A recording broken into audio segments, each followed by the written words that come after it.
Hello friends, welcome to literary scholar channel. अब तक हमने 375 लाइन तक पैराडाइज लॉस्ट किया हुआ है। तो चलिए आगे क्या देखते हैं कि क्या है आगे की लाइन में। और अगर आपको इसको अच्छे से समझना है तो पहले वाले वीडियोस देख लीजिए, अदरवाइज आप कनेक्ट नहीं कर पाओगे। तो चलिए शुरू करते हैं। Same muses their name then known who first who last. तो यहाँ पे जो मिल्टन है वो एक बहुत ही जो इम्पॉर्टेंट एपिक डिवाइस है उसको वापस यूज़ कर रहे हैं एपिक को आगे बढ़ाने के लिए अपने। और ये जो डिवाइस है वो क्या है कि लिस्टिंग ऑफ फॉलन एंजल्स, कैसे वो लिस्ट कर रहे हैं। वो बहुत ही पॉपुलर डिवाइस है जो कि यूज़ किया है होमर ने भी अपने एपिक में, और एनीड में भी यूज़ किया है वर्जिल ने। तो ये सारे जो नेमिंग प्रोसेस होते हैं वो एक एपिक में एक बहुत ही पॉपुलर तरीके से उसकी एक डिवाइस है जिसके थ्रू वो लिस्टिंग की जाती है, या एक इम्पॉर्टेंट ग्रेट वॉरियर्स को अगर रिप्रेजेंट करना है तो एपिक में किस तरीके से किया जाता है उसी चीज़ का यहाँ पे मिल्टन ने भी यूज़ किया है। तो वो फिर वापस म्यूज़ को कहते हैं कि आप मेरी मदद करो। It is a very popular and very important epic device कि किस तरीके से एपिक को आगे टोक करना है, किस तरीके से आगे बढ़ाना है। तो यहाँ पे वो यही कहते हैं कि जब उनको लिस्टिंग करनी हुई तो मिल्टन ने वापस अपने म्यूज से, जो होली स्पिरिट है, उससे हेल्प मांगी। और वो क्या कह रहे हैं कि देयर नेम, यहाँ देयर कौन हो गया, से म्यूज हेल्प मी, मतलब आप बोलो muse holy spirit. Their names मतलब देयर यहाँ पे कौन हो गया, फॉलन एंजल्स। देन नोन, उस समय जहाँ जब ये हुआ था, ये इंसिडेंट हुआ था, उस समय वो किस नाम से जाने जाते थे। हु फर्स्ट हु लास्ट, कौन पहले और कौन बाद में। रोज्ड फ्रॉम द स्लम्बर, निकला नींद से, स्लम्बर मतलब नींद। On the fiery couch, fiery couch का मतलब फायरी लेक, जो हेल की फायरी लेक है जिसमें वो गिरे तो वो बेहोशी की स्थिति में हो गए थे। तो उस बेहोशी की स्थिति में से, उस स्लीप में से निकलने वाला पहला और आखिरी कौन था, उस नाम को रिकॉल करने में म्यूज मेरी हेल्प करो। फिर कहते हैं eight there great emperor calls. Emperor यहाँ पे सेटन को कह रहे हैं कि एट देयर, देयर मतलब फॉलन एंजल का जो ग्रेट एम्प्रर है। ग्रेट एम्प्रर कौन है, सेटन है। ग्रेट एम्प्रर कॉल मतलब सेटन के कॉल पे एज नेक्स्ट इन वर्थ, ठीक है, कि उसके वर्थ मतलब उसके कॉल पे निकलने वाला पहला। Came singly where he stood on bare strand, ठीक है, उसको वर्थ देते हुए, उसके कॉल को वर्थ देते हुए एक एक करके जहां वो खड़ा था। ही स्टूड का मतलब सेटन जहां खड़ा था। ऑन बेयर, बेयर मतलब प्लेन, ठीक है, जहां पे कोई चीज नहीं है। स्ट्रैंड का मतलब हो गया शोर ऑन ऑन ऑफ द सी, उस लेक मतलब जो लेक थी, फायरी लेक थी, उसके शोर पे, जिस जगह पे, प्लेन जगह पे सेटन खड़ा था, वहां एक एक करके while the promiscuous crowd stood yet aloof. कहने प्रोमिस्क्यूअस क्राउड का मतलब कि जहाँ सभी जो डेविल्स थे, कॉमन बहुत सारे डेविल्स, बहुत सारे जो फॉलन एंजल्स जो थे वहाँ पे, जो सेटन को घेर के खड़े थे, तो उसमें से जो एक एक करके निकल के, येट अलूफ का मतलब कि डिटैच होके, उस पूरी भीड़ से अलग होके, उस फॉलन एंजल्स के क्राउड से अलग होके एक एक करके सेटन तक पहुंचने वाले सभी इंपॉर्टेंट जो फॉलन एंजल्स हैं, उनके नाम को मुझे रिकॉल करने में तुम मदद करो। ठीक है, मिल्टन ये बोल रहे हैं। The chief were those who from the pit of hell. अब यहाँ पे जो है पहला ग्रुप ऑफ फॉलन एंजल्स, उस पहले ग्रुप के फॉलन एंजल्स को यहाँ इंट्रोडक्शन में बोला गया है, इंट्रोड्यूस किया गया है। तो क्या है, these lines were basically introduce the first group of fallen angels, जो कि अर्थ पे पेगन डीटीज के रूप में अपने आप को स्टैब्लिश किए हुए हैं। तो पेगन डीटीज कौन हुए, वो डीटीज जो कि रीजनल लेवल पे जिनकी पूजा होती है, जिनका कोई बहुत मेजर जो बड़े बड़े रिलीजन्स हैं उसमें उनकी कोई जगह नहीं है, लेकिन येट जो लोकल लोग हैं, या जो ट्राइबल हैं, या जो छोटे छोटे लोकल लेवल पे जो जिन देवी देवताओं की पूजा की जाती है, तो मिल्टन के अकॉर्डिंग वो सारे फॉलन एंजल्स हैं। और वो ह्यूमन काइंड को मतलब जो ट्रू गॉड की वर्शिप से उनको मतलब अलग करके अपने एक वर्शिपर्स की संख्या बढ़ा रहे हैं। ठीक है, तो कहने का मतलब ये है कि लोकल लेवल पे पूजा करने वाले या रीजनल लेवल पे जिनकी जिनकी पूजा होती है, जो एनिमल वर्शिपर्स होते हैं या इस तरीके के जो वर्शिप लोग करते हैं, तो मिल्टन के हिसाब से वो लोग भटके हुए लोग हैं, वो ट्रू गॉड की पूजा नहीं कर रहे हैं, वो फॉलन एंजल्स के भुलावे में आके या उनके बहकावे में आके उनकी पूजा कर रहे हैं। ठीक है, तो वो कह रहे हैं कि उन उन लोगों का जो ग्रुप है, उन पेगन डीटीज का पहला पहला जो फॉलन एंजल का ग्रुप है वो वही पेगन डीटीज है। तो द चीफ वर दोज जो इम्पोर्टेंट है उसमें, from the pit of hell, जो पिट ऑफ हेल मतलब हेल से निकल के roaming to seek their prey on earth durst fix. ठीक है, तो कहने का मतलब कि घूमते हैं अर्थ पे, और किसके किसके लिए घूमते हैं, in the quest of victims. ठीक है, विक्टिम की तलाश में घूमते हैं। और ये विक्टिम कौन है, प्रे का मतलब कौन हो गया, जो जो जिनका शिकार किया जाता है। ठीक है, तो वो उनके शिकार में घूमते हैं, अपने विक्टिम के शिकार में घूम रहे हैं। और अर्थ पे कौन रहता है, मैनकाइंड। तो ऐसे लोगों के शिकार में ये अर्थ पे घूमते हैं। डर्स्ट फिक्स, डर्स्ट का फिक्स का मतलब डर्स्ट फिक्स देयर सीट। क्यों, क्योंकि to dare to establish their seat, seat का मतलब हो गया उनका वर्शिपिंग सेंटर इस्टेब्लिश करने के लिए। ठीक है, वो ये काम क्यों कर रहे हैं, क्योंकि ऐसे लोगों की अगर हम तलाश करेंगे जो हमारी पूजा करें, तो वो हमारे लिए एक टेम्पल, एक वर्शिपिंग सेंटर इस्टेब्लिश करेंगे। ठीक है, इसीलिए long after next the seat of God, और ऐसी जगह पे वो टेम्पल इस्टेब्लिश करेंगे जहाँ ट्रू गॉड का टेम्पल है। ठीक है, तो कहने का मतलब कि वो इसलिए अर्थ पे घूमते हैं और विक्टिम्स को खोजते हैं, जिससे वो सारे लोग जो उनके बहकावे में, पेगन डीटीज के बहकावे में आ जाते हैं, वो उनके लिए एक टेम्पल इस्टेब्लिश कर सकें गॉड के टेम्पल के बगल में। इससे क्या होगा कि इससे वो अपने इम्पोर्टेंस को मतलब बढ़ावा दे पाएंगे और गॉड को एक तरीके का चैलेंज भी दे पाएंगे। ठीक है, their altar by his altar gods adored. ठीक है, उनकी जो ऑफरिंग की जगह है उसी के आसपास इनकी भी ऑफरिंग की जगह बनाई जाएगी, इनके फॉलोअर्स के द्वारा। और जैसा गॉड को अडोर किया जाता है, जो गॉड के फॉलोअर्स हैं, जैसा उनको अडोरेशन मिलता है, वैसे इनको भी एडोरेशन मिलेगा। तो ये एक तरीके की से अपने इम्पोर्टेंस को बढ़ावा देने के लिए और गॉड से अपनी तुलना करने के लिए, मतलब गॉड के इक्विवेलेंट आने के लिए वो ये काम करते हैं और ह्यूमन काइंड को बहकाते हैं। Among the nations round the durst abide, Jehovah thundering out of Sion throned between the cherubim। तो कह रहे हैं कि इस तरीके की सभी जगह पे वो अपने फॉलोअर्स, नेशन वाइज अपने फॉलोअर्स इस्टेब्लिश करते हैं, जिससे कि उनकी भी वर्शिपिंग जो है वो बढ़ सके। एंड इवन इसके लिए even they confronted the Jehovah's who seat was Sion. तो अब जेवोहा कौन है, जेवोहा गॉड को कहा जाता है हिब्रू में। ठीक है, और सियोन क्या हुआ, जो सीट ऑफ गॉड है। बेसिकली इसको सिनोनिम के रूप में यूज़ किया जा सकता है जेरूसलम के लिए। ठीक है, जो होली श्राइन है गॉड की, कहा जाता है ना कि जेरूसलम बहुत ही पवित्र जगह है जहाँ पे ईश्वर का अवतार हुआ था, या फिर कह लीजिए कि एक बहुत ही हॉली श्राइन है वहाँ पे गॉड की। तो उसी के सिनोनिमस है सियोन। ठीक है, सियोन उसी के लिए यूज़ किया जाता है। तो ये कह रहे हैं कि ये they are dare to survive in spite of the thundering wrath of god. उस गॉड ने जिस तरीके से उनको फेंका था, उससे सर्वाइव होने के बाद वो जो है अपने इम्पोर्टेंस को यहाँ पे एक मतलब अर्थ पे बनाने के लिए वो ये सारा काम करते हैं। थ्रोन्ड बिटवीन द चेरूबियम या ऑफन प्लेस्ड विद। अब यहाँ पे ये कह रहे हैं चेरूबियम क्या है, चेरूबियम जो है विंग्ड एंजलिक होते हैं, मतलब जिनके विंग हैं, ऐसे एंजल्स जिनके विंग हैं, और दे आर मतलब ये बाइबल में डिस्क्राइब किया गया है कि ये सारे जो चेरुबियम होते हैं ये गॉड के अटेंडेंट होते हैं, ठीक है, ये गॉड को अटेंड करते हैं।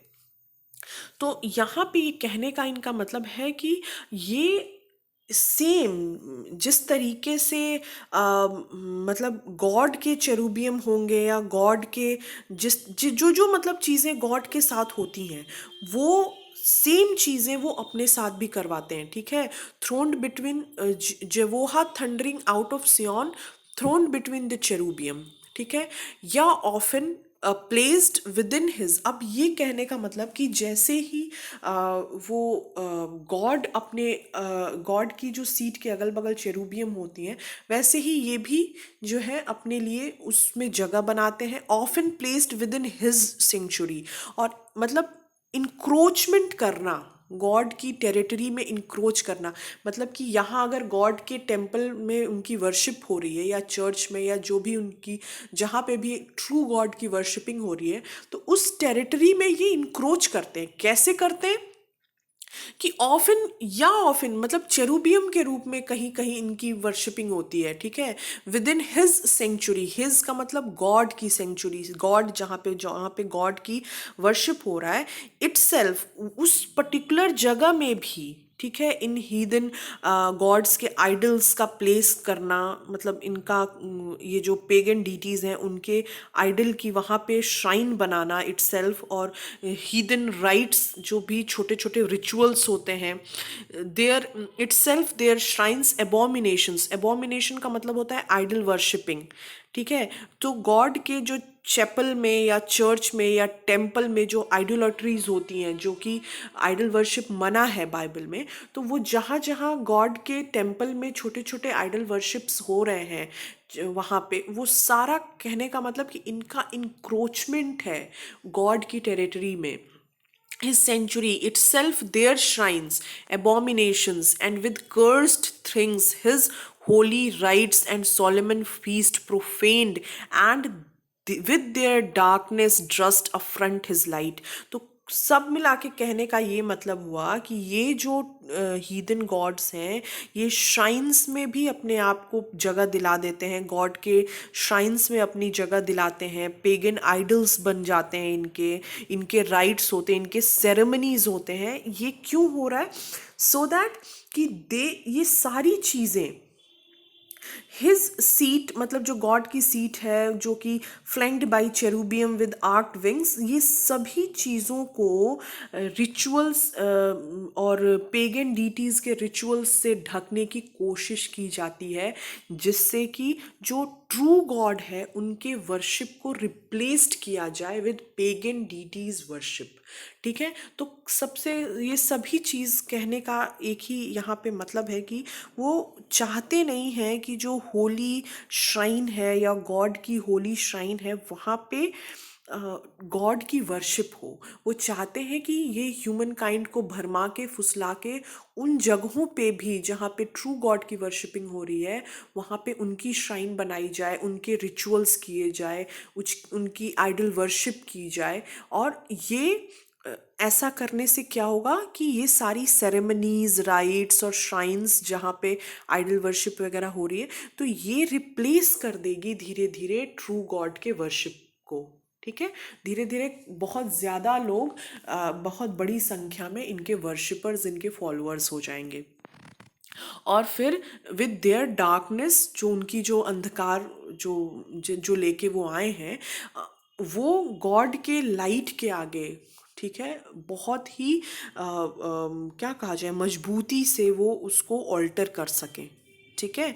तो ये कहने का मतलब है कि वो सब मिला के गॉड के जो ट्रू गॉड के वर्शिपिंग को ख़त्म करना चाहते हैं। अब आगे चलते हैं, द फर्स्ट मोलॉक, ठीक है।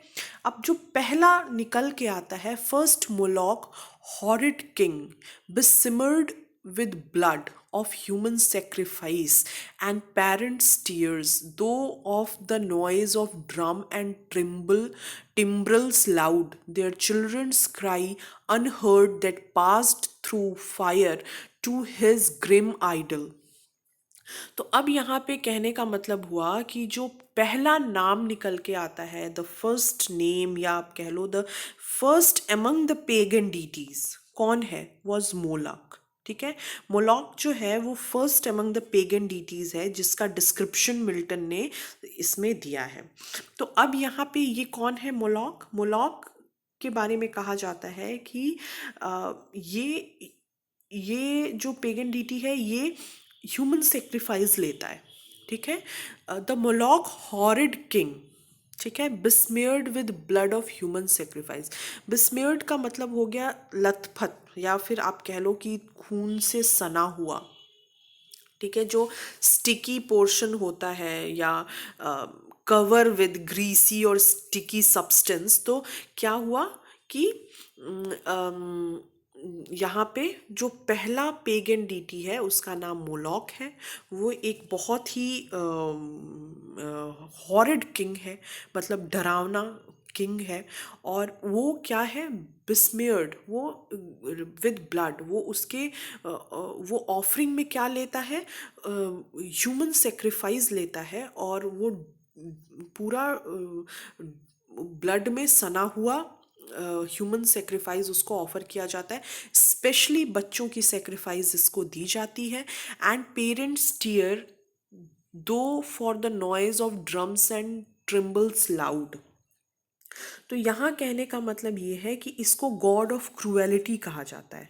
ठीक है, और इनको इन्फेंट की सेक्रीफाइस देते हैं, और जैसे इसमें ताशे और ये ढोल और ड्रम्स बजा के नॉइज़ किया जाता है, जिससे कि जो बच्चों की क्राई है, मतलब जो बच्चों के आवाज़ है, वो दब जाए, और वो आगे तक पास ना हो। ठीक है, तो इस वजह से तो ह्यूमन सेक्रीफाइस और पेरेंट्स के टीयर्स, जिनके बच्चों का सेक्रीफाइस हो गया इनके लिए, उनके आंसू, ये सारी इनकी ऑफरिंग है।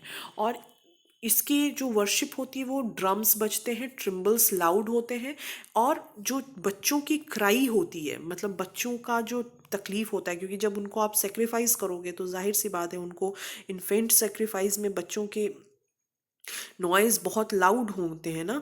तो उसी लिए तो मोलक की वर्शिप के लिए क्या किया जाता है कि ड्रम और ट्रिम्बल्स बजाए जाते हैं वेरी लाउडली, जिससे कि जो क्राई है ऑफ डाइंग इन फेंट, उनको उसमें छुपाया जा सके, उस लाउड म्यूजिक में। ठीक है, तो ड्राउन किया जा सके बच्चों की क्राइज को, अनहर्ड हो, वो वो चिल्ला जो बच्चे चिल्लाते हैं उनकी आवाज़ अनहर्ड हो उनके पेरेंट्स तक, वो सुन ना सके कि उनके बच्चे की सेक्रीफाइस दिया जा रहा है। ठीक है, दैट पास थ्रू फायर्स, और फिर उनको जो है फायर में सेक्रीफाइस किया जाता है बच्चों को। ठीक है, उनको फायर से पास कराया जाता है। अब आगे क्या कहते हैं, to his Grimm idol.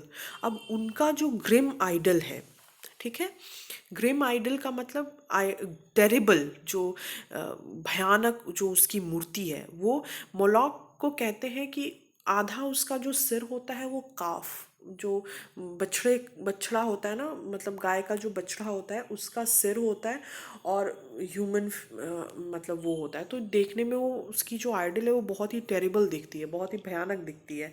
Him the ammonite. अब एमोनाइट क्या है? एमोनाइट का मतलब ये जगह है बेसिकली।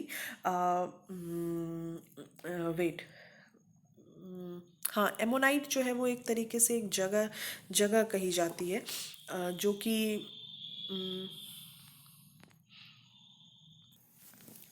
यस। तो जो एमोनाइट्स हैं, एमोनाइट्स किसको कहा गया है? एमोनाइट्स बेसिकली, अगर आप ऐसे देखें तो एक जगह का नाम है एमोन। एमोन में जो रहने वाले लोग हैं उनको एमोनाइट्स कहा गया। एंड मॉडर्न एमोन जो है वो जॉर्डन में है। तो यहाँ पे ये भी मतलब है। और एमोनाइट का मतलब वो जो कि डिसेंडेंट है from Ben and Ammi, son of Lot, जिनको कहा जाता है। और लॉट ने अपनी डॉटर के साथ रिलेशन किया था, बिकॉज उसकी वाइफ सॉल्ट में बदल गई थी, एंड उनके बच्चे, उनके जो डिसेंट हुए या उनके जो लोग हुए, उनको एमोन कहा गया, एमोनाइट कहा गया। तो यहाँ पे मोलॉक की अगर हम बात करें तो मोलॉक की जो वर्शिपिंग के लिए आइडल यूज़ होता है वो दो तरीके के आइडल की बात की जाती है, ठीक है। अब जैसे फर्स्ट यहाँ पे कहा गया कि वो ड्रेंच है ब्लड में और ह्यूमन सेक्रीफाइस लेता है, पेरेंट्स के टीयर्स जो हैं उसको अच्छे लगते हैं, and noise of drums and timbrels loudly बजाया जाता है जिससे कि जो चिल्ड्रन की क्राइज है, जो बच्चों की आवाज़ है वो अनहर्ड हो सके, और फिर उनको पास थ्रू किया जाता है फायर से, ठीक है, टू हिज ग्रिम आइडल। तो अब मोलॉक की अगर हम बात करें तो उनके दो तरीके के आइडल्स की बात होती है। एक ये कि अ हॉलो आइडल्स जिसको कि फायर्स जिसके अंदर जलता रहता है, एक हॉलो आइडल बनाया जाता है उसके अंदर फायर जलता रहता है, और उस आइडल के टॉप को ओपन किया जाता है, मूर्ति के टॉप को, और जहाँ से इन्फेंट्स जो बच्चे हैं छोटे छोटे उनको नीचे ड्रॉप किया जाता है उसी के अंदर, ठीक है। तो ये ऑफरिंग होती है मोलक की, किस तरीके से ऑफरिंग की जाती है। और दूसरा जो आइडल है उसमें कहा जाता है कि उसका जो सिर है वो काफ का है, मतलब कि भेड़ मतलब बच्चे का, और गाय के या भेड़ के बच्चे का जो उसका सिर है, और विद आर्म आउट, जो उसके जो आर्म्स हैं वो खुले हुए होते हैं सामने की तरफ, और उसमें उससे वो बच्चे की सेक्रीफाइस को रिसीव करता है। और a fire kept burning under the, जो उसके आर्म्स जैसे वो फैलाया हुआ आर्म्स है, उसने अपने बाहों को अपने हाथों को फैला रखा है, और हाथ के दोनों जो गैप हैं उसके नीचे ही आग जलाई जाती है, और उसी में उस बच्चे की ऑफरिंग दी जाती है मोलक को। तो इस वजह से ये जो दोनों आइडल्स का रूप है वो बहुत ही टेरेबल है, ग्रिम आइडल है फॉर श्योर, ठीक है, क्योंकि देखने में वो बहुत हॉरिफाइंग है, ठीक है। तो अब यहाँ पे ये कहा गया एंड हिम एमोनाइट्स वर्शिप्ड इन रब्बा, ठीक है। एमोनाइट्स का मतलब मैंने आपको बता दिया, कई जगह पे इसके कई सारे मीनिंग्स निकल के आते हैं। कुछ लोग कहते हैं कि जो एमोन के लोग हैं, एमोन जो जॉर्डन में एक जगह है, और वहाँ पे इसकी वर्शिपिंग जो होती है, तो रब्बा वॉज द कैपिटल ऑफ एमोनाइट्स। तो इस तरीके से जहाँ जहाँ एमोनाइट्स का वर्शिप, जो एमोनाइट लोग हैं वो इसकी वर्शिप रब्बा में करते हैं, रब्बा क्योंकि कैपिटल है। एंड हर वाटरी प्लेन, ठीक है। तो वाटरी प्लेन का मतलब कि जो भी जगह है जहाँ पे इसकी वर्शिपिंग हो रही है, इसकी जो हमारा मोलॉक है उसकी, तो यहाँ पे रब्बा एंड जो अगल बगल का उसका इलाका है, जो एरगोब है, and yes, watery plain in Argob and in basin on to the stream of utmost Arnon. तो ये सारे जगह के नाम हैं, ठीक है। रब्बा वॉज, जैसा कि मैंने बताया, कैपिटल ऑफ एमोनाइट्स। एमोनाइट्स को एमोन के सन कहा जाता है। एमोन का मतलब कि जो लॉट था उसके जो डिसेंट हुए उनको एमोन के रूप में देखा जाता है। ये बहुत ही लंबी चौड़ी स्टोरी हो जाएगी, अदरवाइज मैं बहुत डिटेल में नहीं गई हूँ। तो नेबरहुड ऑफ ये सारी जो जगहें हैं जिनके बारे में हम बात कर रहे हैं, they all are near Jerusalem, ठीक है। तो जेरूसलम के आसपास की ही सारी जगह है, ठीक। तो अब ये जो एमोनाइट्स हैं, एंड इसकी वर्शिपिंग इनके थ्रू की जाती है, एंड हीज इन्फ्लुएंस्ड स्प्रेड। अब इसका जो इन्फ्लुएंस है वो स्प्रेड कहाँ कहाँ हुआ है, नेबरहुड एरियाज में भी। और ये एरियाज कौन कौन से हैं, जो एरगोब, एक एरगोब है, इन एरगोब। तो एरगोब क्या है, ये एक डिस्ट्रिक्ट है इन माउंटेन रेंज ऑफ बसान, ठीक है। जो बसान है ये यहाँ पे एक माउंटेन डिस्ट्रिक्ट है जिसको एरगोब कहा गया है, ठीक है। फिर अब यहाँ पे कहते हैं to the stream of utmost Arnon, ठीक है। तो एरनॉम जो है वो एक रिवर है, और Arnon river is formed the boundary between the Moab and Amorites, ठीक है। तो इस दोनों के बीच में एक बाउंड्री फॉर्म करती है। तो यहाँ तक इसकी वर्शिपिंग होती है। Nor content with such audacious neighbourhood and the wisest heart of Solomon, he led by fraud to blind his temple right against the temple of God on the opprobrious hill, and made his grove the pleasant valley of Hinnom, prophet dense and black Gehenna, called the type of hell. तो अब यहाँ पे क्या कह रहा है कि although कि ये सारी जो इसकी वर्शिपिंग है वो रब्बा से लेके और नेबरहुड एरगोब से लेके in Bashan and the farthest limit of the river of Arnon यहाँ तक है। हाउएवर, ठीक है, इसकी जो स्टैब्लिशिंग हुई, जो इसके जो इसकी फर्स्ट जो टेम्पल बनाया गया मोलॉक का, वो कैसे बनाया गया, वो किसने किया ये चीज़, ठीक है। तो मेलॉक का जो फर्स्ट टेम्पल था उसने किसने बनाया, सोलेमॉन ने बनाया, ठीक है। सोलेमॉन कौन था, Solomon was the king of Israel who built the first temple in Jerusalem. और ये फर्स्ट जो टेम्पल था वो किसका बना, मोलॉक का बना, ठीक है। तो यहाँ पे ये बता रहा है कि Moloch however was not content with the establishing his share influence in neighbourhood of Israel, ठीक है, बट क्या किया उसने, ही सिड्यूस्ड इवन सोलोमॉन जो फर्स्ट किंग था इज़राइल का, उसको मोलॉक ने अपना विक्टिम बनाया। जैसे कि हमने पहले देखा कि पेगन डीटीज़ जो हैं वो अर्थ पे आते हैं और फिर वो भरमाते हैं लोगों को, तो इसी तरीके से उसने किंग सोलेमॉन को भी भरमाया, who was reputed for his wisdom, जो अपने विजडम, द वाइजेस्ट हार्ट थे वो, ठीक है, वो वाइजेस्ट हार्ट थे। और उसको इन्होंने मतलब जो सुलेमान था, किंग था, उसको इसने अपने फ्रॉड से, अपने मतलब अपने माया से इसने उस वाइजेस्ट किंग को भरमा लिया। और Solomon built a temple to him on the Mount of Olivias, right against the temple of God, and dedicated the pleasant valley of Hinnom to Moloch. ठीक है, तो ये काम जो है ये इन्होंने किया, सुलेमान किंग ने, ठीक है। ये जेरूसलम का राजा था जिसने सबसे पहले जेरूसलम में टेम्पल बनवाया। और ये जो है जो मोलॉक है वो इतनी जगह पे अपनी इन्फ्लुएंस जताने के बाद भी, ये जो वाइजेस्ट हार्ट था सुलेमान को, उसको इसने अपने फ्रॉड तरीके से डिसीट करके, उसको धोखा देके अपनी तरफ मिला लिया, मतलब अपना फॉलोअर बनाया। और इसके थ्रू इसने टेम्पल, गॉड के टेम्पल के जस्ट पास में अपना टेम्पल बनाया, his temple right against the temple of God on the opprobrious hill. और ये माउंट ऑलिव जो है, ऑलिव्स है, उसी पे गॉड के टेम्पल के बगल में ही सोलेमॉन ने इसका एक टेम्पल बनाया। और जो पूरी प्लेजेंट वैली ऑफ हिनोम है, हिनोम की जो पूरी प्लेजेंट वैली थी, ये साउथ वेस्ट, साउथ ईस्ट में ऑफ जेरूसलम में ये है, ये हिनोम की जो वैली है, ये बहुत ही सेक्रेड वैली थी। वो पूरा जो वैली है हिनोम की, वो सोलेमॉन ने इनको ऑफ़र कर दिया, मोलॉक को ऑफ़र कर दिया। और ये जो पूरी वैली है, ये तब से जो है वॉज लेटर नोन एज गहना और टॉफेट। अब Tophet, dense and black Gehenna called a type of hell. तो गहना क्या है एंड टॉपेट क्या है? Tophet was the term for hell, ठीक है। और हिनोम जो है वो पहले जो जो एक बहुत ही पायस, बहुत ही प्योर वैली हुआ करती थी, वो जो है वो टॉपेट में बदल गई, मतलब हेल के रूप में बदल गई।